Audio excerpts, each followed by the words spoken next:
সুনামগঞ্জবাসীকে অসংখ্য ধন্যবাদ। জয় বাংলার সৈনিকেরা, মুজিব সৈনিকেরা, ৭১ সৈনিকেরা সবাই সবকিছু শেয়ার করেন। সুনামগঞ্জবাসীকে অসংখ্য ধন্যবাদ। সমন্বয়কদেরকে দাওয়া পাল্টা দিতেছে এই মুহূর্তে। দেখতে থাকুন আর দেশবাসীকে দেখার সুযোগ করে দেন। আপনার ব্যক্তিগত মতামত অবশ্যই কমেন্টে জানিয়ে যাবেন। দেখতে থাকুন। সুনামগঞ্জবাসীকে অসংখ্য অসংখ্য ধন্যবাদ। জয় বাংলার সৈনিকেরা গর্জে উঠছে, এভাবে গর্জে উঠতে হবে সারা বাংলাদেশে, প্রত্যেক এলাকায় মহল্লায়। দেখতে থাকুন।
এইভাবে কিন্তু গর্জে উঠতে হবে সারা বাংলাদেশের যে কোনো প্রান্ত থেকে। গর্জে উঠতে হবে প্রত্যেক এলাকা মহল্লায়, প্রত্যেক গ্রাম অঞ্চলে, প্রত্যেক জায়গা থেকে গর্জে উঠতে হবে। জয় বাংলার সৈনিকরা, জয় বাংলার সৈনিকেরা এভাবে গর্জে উঠবে।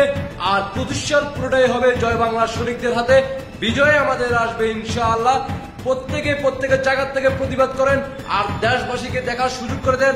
আপনার মতামত অবশ্যই কমেন্টে জানিয়ে যাবেন। আর সবাই যার যার জায়গা থেকে প্রস্তুতি নেন। 25 সাল পুরোটাই হবে জয় বাংলার সৈনিকদের হাতে। জানুয়ারি মাসে শুরু হতে যাচ্ছে জয় বাংলার রাজপথে অবস্থান করার জন্য প্রোগ্রাম আসতেছে। তাই আপনারা আপনাদের জায়গা থেকে সবাই প্রস্তুতি নেন আর দেশবাসীকে দেখার সুযোগ করে দিবেন। ব্যক্তিগত মতামত অবশ্যই কমেন্টে জানিয়ে দেবেন। বাংলাদেশের সব আনাচে গ্রানাচে প্রত্যেক প্রান্ত থেকে জয় বাংলার সৈনিক ভাই বোনেরা সবাই গর্জে উঠুন। শেখ হাসিনার বিজয় আসবে আসবে, জয় বাংলার সৈনিকদের বিজয় আসবে। ৭১ মুক্তিযুদ্ধ সৈনিকেরা সবাই ঐক্যবদ্ধ হয়ে রাজপথে নামবে। বিজয় আমাদের আসবে। বিজয় আসা পর্যন্ত আমরা রাজপথে অবস্থান করব, সংগ্রাম চালিয়ে যাব, আন্দোলন চালিয়ে যাব এবং কি আমরা বিজয়ী নিয়ে ঘরে ফিরবো ইনশাআল্লাহ। আল্লাহ হাফেজ।